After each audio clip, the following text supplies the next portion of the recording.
Good evening, my dear students. Today we are discussing Indian economic development. Out of that, I'm going to take up Indian financial system. Indian financial system, any financial system means where lending, borrowing, withdrawals, deposits, either from individuals or from institution is happening. That is a financial system. Why they called it system means you cannot do it randomly. You cannot do operations at will, but there are certain guidelines whom you need to follow. For that, financial institutions are empowered and they are controlled.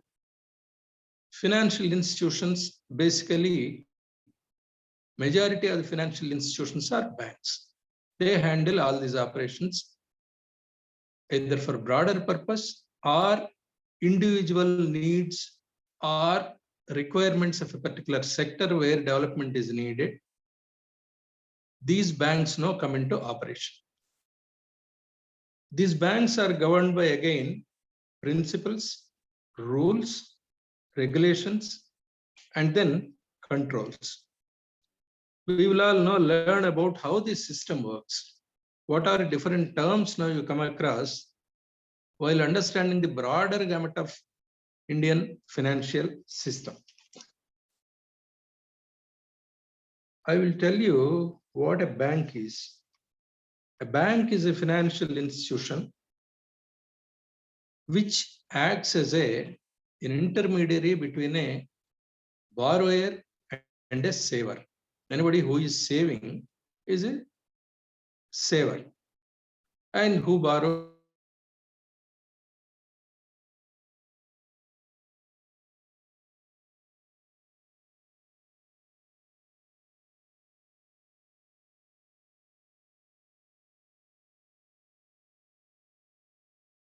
business.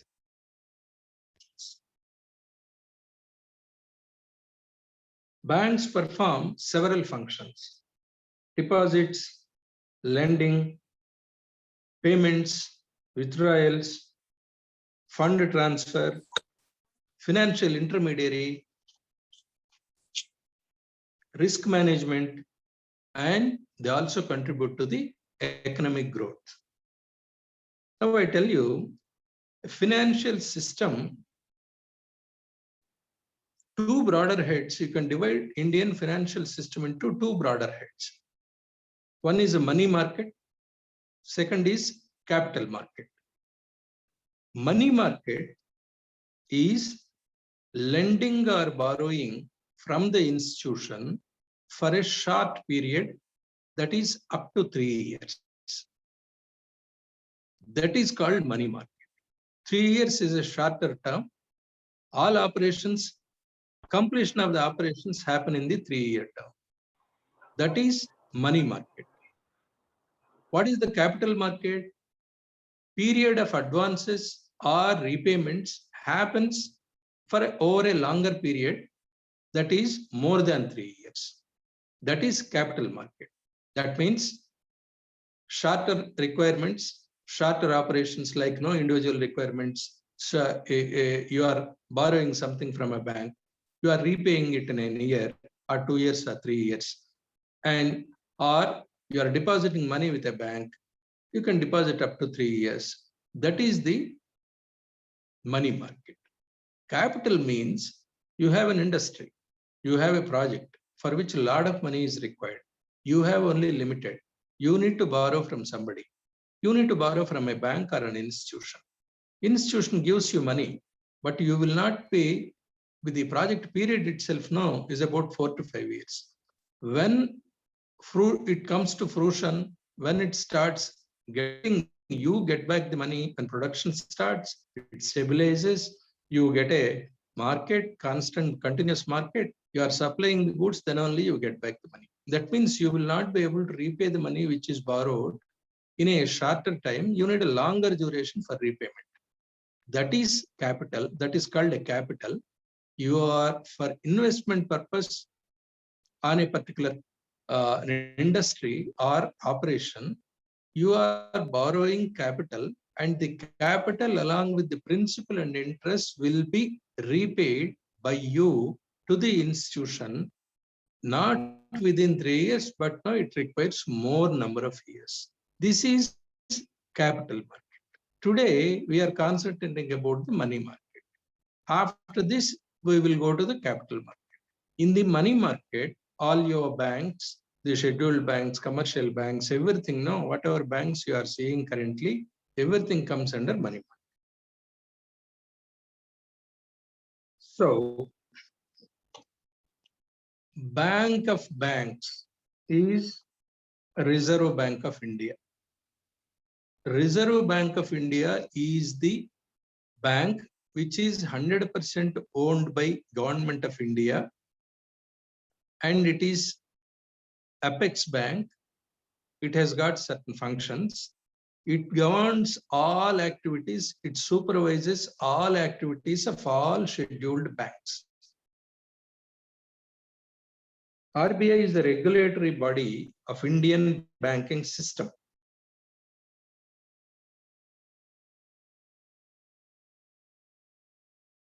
And RBI, there is a structure, Indian banking system, a broader structure I am saying, but now I will go to the individual point again now with details.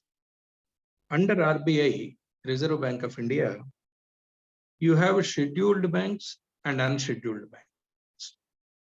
Scheduled banks, don't get confused with scheduled banks and commercial banks. Scheduled banks are the banks which are mentioned in the Schedule 2 of RBI Act 1945. Unscheduled banks means their names are not there in the Schedule 2 of RBI Act 1945. Again, these scheduled banks, they are divided into two categories, commercial banks and cooperative banks. Commercial banks, three types of commercial banks we will see. Public sector banks, regional rural banks, private sector banks. Private sector banks, again, there are of two categories. Indian private sector banks, foreign private banks. Public sector banks, again, all public sector banks, but for categorization purpose, State Bank of India and its allied branches, that is one group. Other all banks, they become, other commercial banks becomes one group. State Bank of India, because it has got a majority number of branches, it has got 55,000 branches all over India. That is the biggest bank. So State Bank of India currently is the bank where all its subsidiaries were merged with the State Bank of India. Now it is called a single bank called State Bank of India. Earlier that was State Bank of India, State Bank of Mysore, State Bank of Travancore, State Bank of Hyderabad. Likewise, there were many subsidiaries all over the country. All subsidiaries were merged into State Bank of India, and State Bank of India has emerged as a single entity. Now these names are not there. Everywhere it is called only State Bank of India.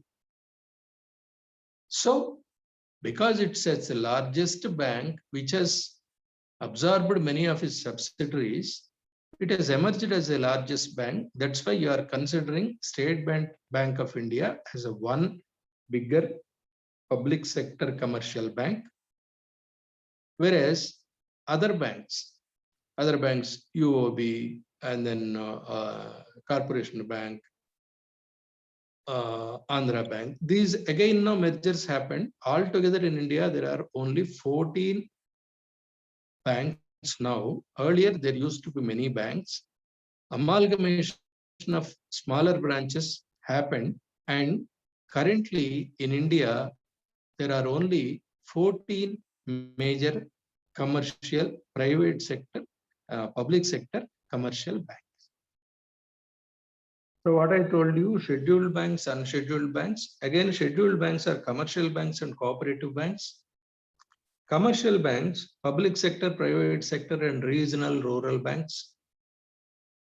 Private sector, Indian private sector and foreign private sector banks. Public sector banks, you can consider them everything as same for your understanding sake. No, SBI group is one group. All other branches, all other banks, they happen to be second group of scheduled commercial banks. Other side, cooperative banks. Cooperative banks generally there are of 3 tiers. State level cooperative bank.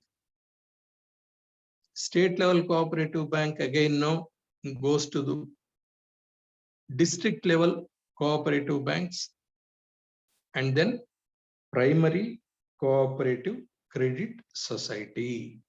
That means now that is a village level cooperative bank branch society. I will tell the characters of these things now in detail. RBI in April 35, RBI Act 1934, based on the Act, Reserve Bank of India was started in April 1st, 1935.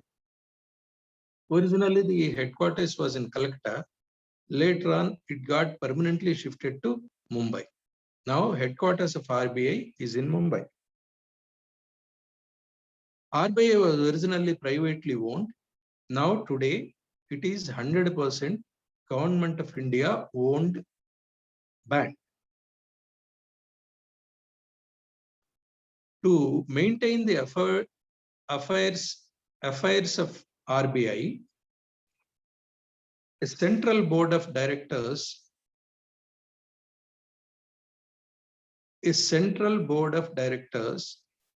manage the affairs of RBI, and they are appointed by Government of India, and the tenure of each board member is 4 years.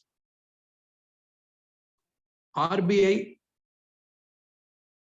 Central Board is assisted by its 4 regional boards. Each regional board, a location of regional boards are Chennai, Calcutta, Mumbai, and Delhi.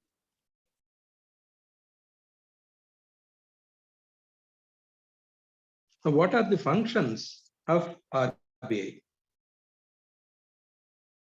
It's a regulatory body of Indian banking system. Issue of currency is one of the functions. Issue of currency, it prints notes, and it will be released into the circulation. Printing of currency is the primary function of RBI. But here one small twist is there. Except 1 rupee note and coins, all other currency will be printed by RBI. 1 rupee note and coins will be printed by Government of India, Ministry of Finance. But circulation of entire, even currency and coins, everything will be looked after by RBI. Where it differs, only printing it differs, but circulation, entire thing, whatever is printed, be it coins or notes, everything will be, circulation is controlled by RBI. It implements and monitors the monetary policy. Monetary policy, how the bank have to perform, how much loan is to be given, at what rate is to be given, and when excess money is there in the market, what to do? When shortage of the money is there in the market, what to do? When foreign exchange is coming, then what measures have to be taken? When foreign exchange in short and demand, what measures have to be taken? These are the monetary policy, everything related to money. The policy is prepared by RBI and it also monitors the policy. It ensures price is stabilized. Price stability, you see, you have more money and you will go to the market.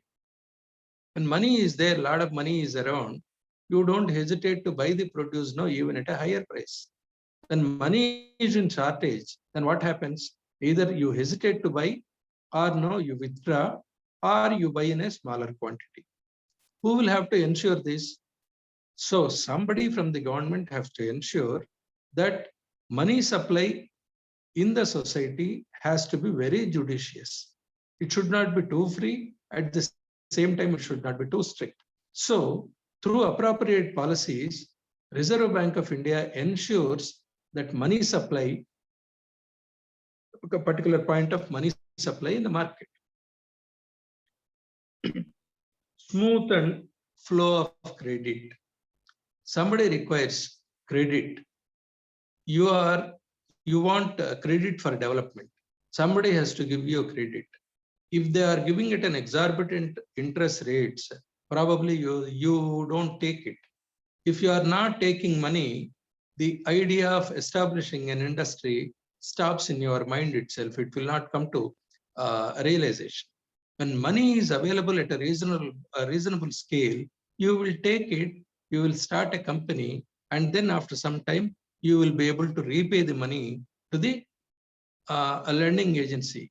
That way, when you are starting a company, you are producing something, you are generating employment, thereby many people or society is getting benefited because you are getting money at a reasonable price or reasonable interest. So all these factors will be governed by an agency that is called RBI. Inflation management is another thing. Inflation is nothing. It's all related to money supply and now availability of the goods in the market. This declares inflation. Whether no, I told you just now, when you have more money, you will pay more amount for a product which is costing otherwise lesser cost. This is called inflation. Because of availability of money for a single product, many people are competing, means whoever is paying more, they will be able to buy it. That is called inflation. Inflation is an artificial increase in the demand of a particular goods is inflation. It's not permanent. Permanent means when the price of the goods is permanent all the time throughout the year, that is the price. There may be slight variation, but no, within a particular season or limited time, in a week's time or a 10 days time, it will not go to a high price and immediately it cannot come down. That is when that much fluctuation is happening in respect of a cost of a goods, that is inflation. Managing the foreign exchange money, and then now maintaining foreign exchange, maintaining the currency rates, Indian currency rates against foreign currency, maintaining that rate, that is also a very important factor. SBI overseas. You see, take an example of American dollar. Earlier, for many years, American dollar was going at a rate of 52 rupees. Indian exchange rate was 52 rupees. Suddenly, it started growing. In this 6-7 years time or 10 years time, it went up to 75. You see, here, unless you balance it, this is again dependent with the exports and imports, how much exports we are making, for that how much foreign exchange we are getting, and then now how much imports we are making. That means now you are sending it to America. Some goods you are producing here and sending it to America.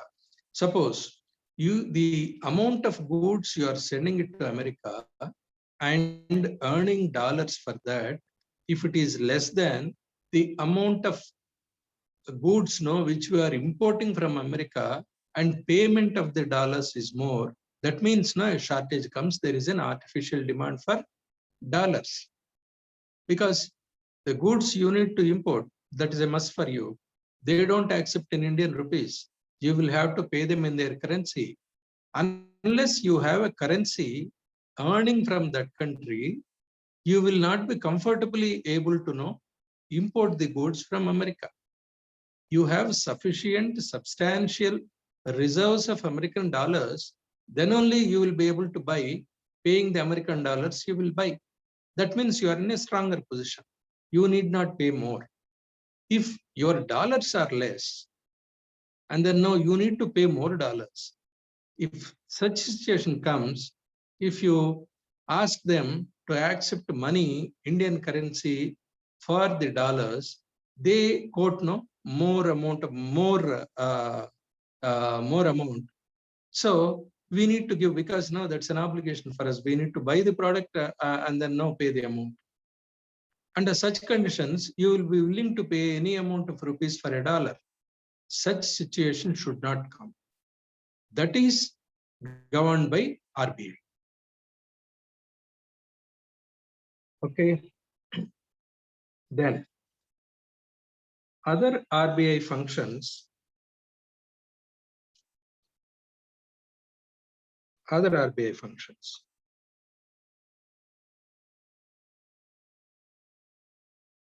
So it acts as a debt manager, DEBT, debt manager. RBI acts as a banker to central government and state government. RBI gives money to center and state whenever it is required, but under certain conditions. They have limitations. Even center cannot take any amount from RBI. State government also cannot make. There will be limitations. Limitations are based on certain factors. RBI can attract deposits. It can also lend, but lending can be given to the banks or government institutions. That's why RBI is giving money to the bank. It's lending money to the bank, any bank, only scheduled banks. That's why it is called a banker's bank.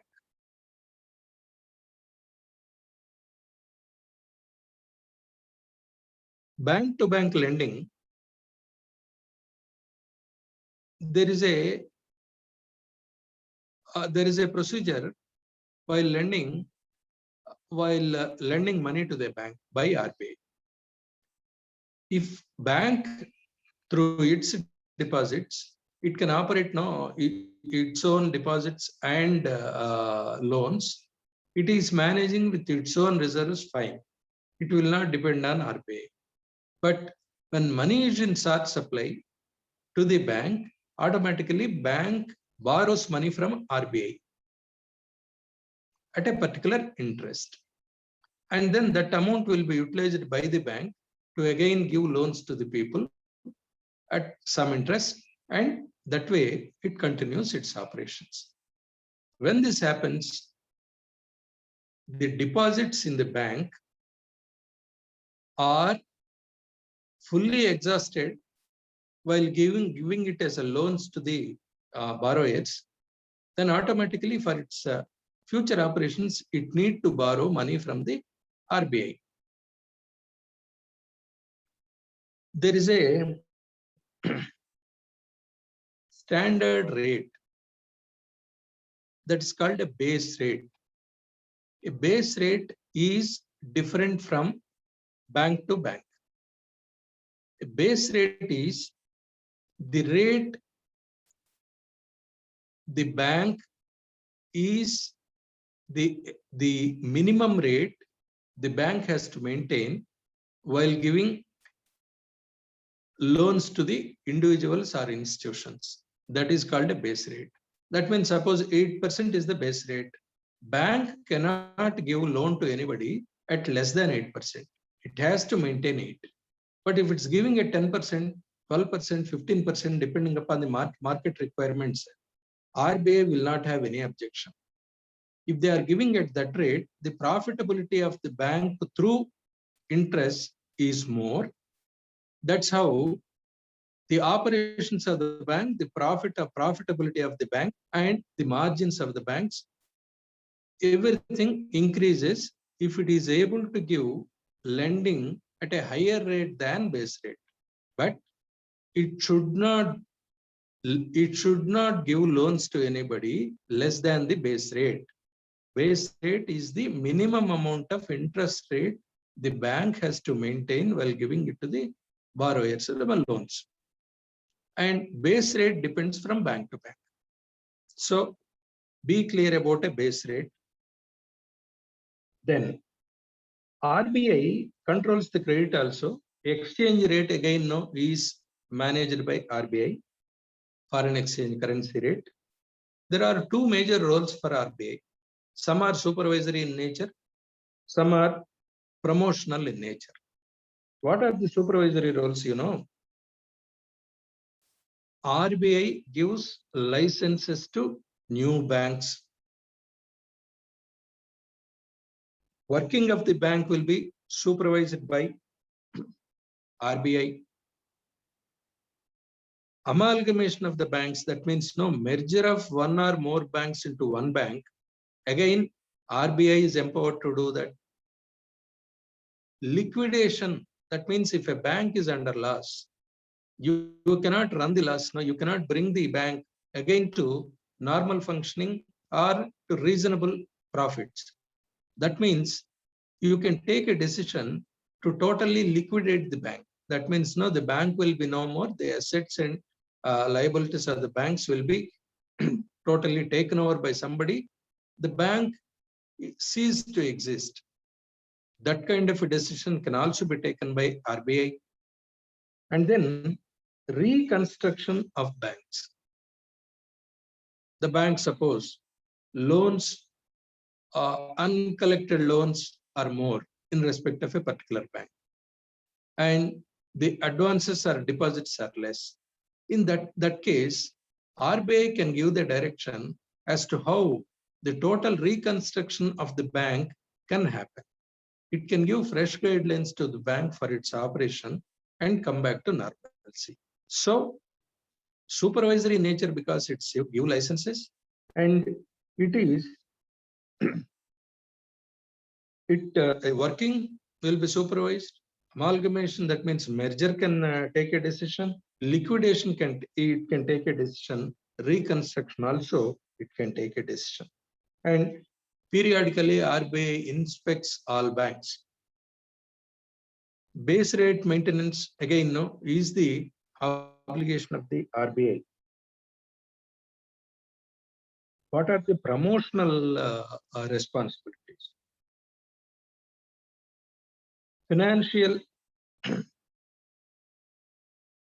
Financial banks, expansion of the financial banks, which area, what bank what areas is good, and then what kind of an expansion can happen to any bank group. Again, that is promotional nature. It facilitates banks to expand into various areas.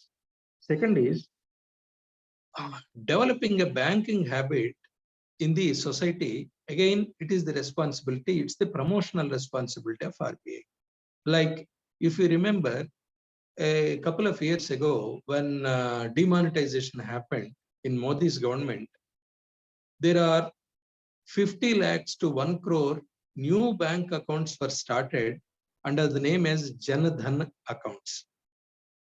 That means each person should have an account with some minimum amount in the bank.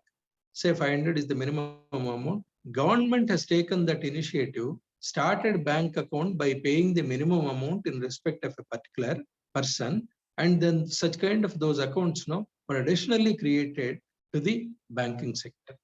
More than 1 crore accounts happened during that time. So it's a promotional, it's kind of an awareness you are creating in the public to for the banking operations. Well, what are the different methods of credit control under monetary controls? How credit control happens? Credit control means credit, you are giving loans to somebody. Can you give loans to anybody, any amount, and without following any guidelines? No. That is called a credit control. I'm talking the term credit control because for giving every kind of a loan, there is a certain procedure. You need to, certainly any bank has to follow the procedure. In case of a bigger loan, it has to obtain permission from the RBI and guidance from the RBI. The proposal has to go to RBI. It has to clear it, direct the concerned bank about pros and cons of the proposal, and then it allows or otherwise the bank to release the amount. So money control is a very tight sector which is closely governed at every aspect, every stage. That's how we are able to go with stringent money controls currently. There are two types of money controls, qualitative, quantitative, and again, it is a conventional and non-conventional. Conventional is when you have a long-term deposits, that is a conventional. Long-term money arrangements is conventional. Non-conventional is a shorter time money control is non-conventional.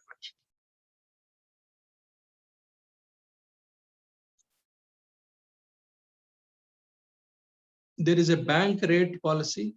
I told you what is the base rate any bank has to give while giving a loan. And then a discount policy is there, which I will talk about it later. Shall we join again, sir? Yeah.